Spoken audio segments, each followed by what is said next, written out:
It's Valentine's Day, or it was supposed to be when this video went up, but then I got sick, so just pretend it's Valentine's Day and we'll get through this together. So I'm going to be revealing the canon marriage route in Prodigal, which you would think wouldn't take as long as this video's runtime is, but that's because I gotta build tension. Don't you know anything about love? You can't just jump right to the climax, you gotta have... I'm struggling not to say foreplay, but I guess I did just say foreplay, so whatever.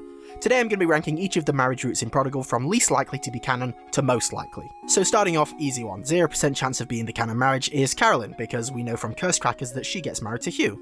Nothing else really to say about that, so moving on. I want to put Lynn in the same boat, but we don't actually know if her marriage to Ashwood is canon, but here's hoping, because they're really cute together. Excluding the Ashwood possibility, she's probably a little more likely, but even then I'd say she's fairly low down on the list. Next I'm going to say Siska, who honestly I sometimes forget is even a marriage option. I just feel like there's no romantic chemistry between her and Oren. At most they might team up to destroy the world together in some dark alternate timeline. In fact, for a very long time her ending sequence wasn't even in the game. They had to add it in later and cheekily called it the canon ending because Siska turns the entirety of Vance Point into a giant fortress. Haha, not that kind of canon, get it? So unless this was some elaborate double bluff, I think it's fair to say that she is not the canon marriage. Next up is Tara. While she might be a bit of a gold digger, I can't really see Oren reciprocating her affection. Look, she just doesn't bring a lot to the table. She's lowest on the best girl tier list for a reason, what can I say? Now we're getting into the territory where it's like, they're mostly equally unlikely, but I would say that probably Kirhasa is next. She came to Vance Point for a single purpose. Oren helps her fulfill that purpose, she makes a few friends, but eventually leaves to go back to her homeland. That just makes a lot more sense than her dropping everything to marry a guy she just met. Most of the other residents at least know Oren from back before he left, which I know was 10 years ago, but it's still more to build off than what Kirhasa has.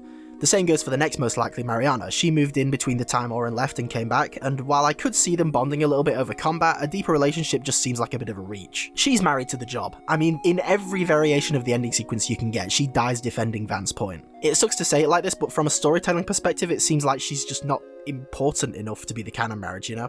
Next is Oakley, who is only so high because I could see her and Oren bringing out the worst in each other, and it seems like the story might be taking Oren down a dark path, so yeah, I could see that happening. Oakley gets obsessed because he's the first person since Grant to be nice to her, and Oren just doesn't seem to know how to say no to people.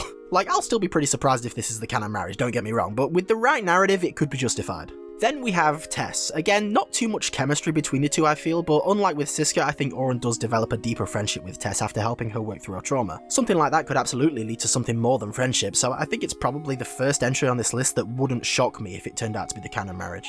And now the classic friends to enemies to lovers, River. Now, despite this being a great trope and Minbron himself declaring River as best girl, I still don't think it's super likely due to what little we know about Howling Crown already. That River is venturing into the frontier alone to make sure that what happened to her last guide group doesn't happen to anyone else.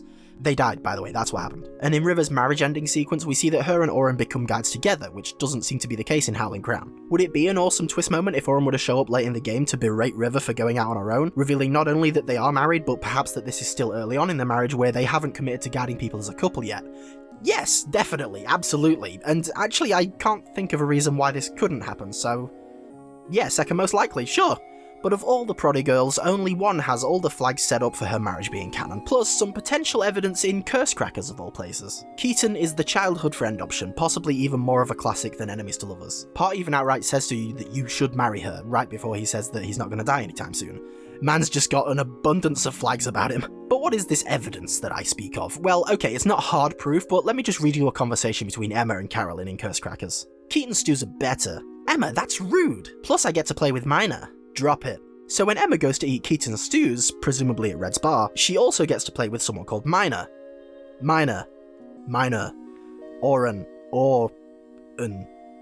and also actual Mina. Yeah, Mina is almost certainly Oren's child based on Minbron's penchant for pun names. But Emma says she gets to play with them whenever she goes to eat Keaton's stews. I mean, there aren't that many social gathering spots in Vance Point besides the bar and the casino, so maybe it's a coincidence. But it doesn't seem like too much of a stretch to say that Mina is also Keaton's child, which would make Keaton the only character with some information pointing towards her being the canon marriage. The Queen of Mid reigns supreme. But hey, that's just a theory. Don't leave that in, cut that out.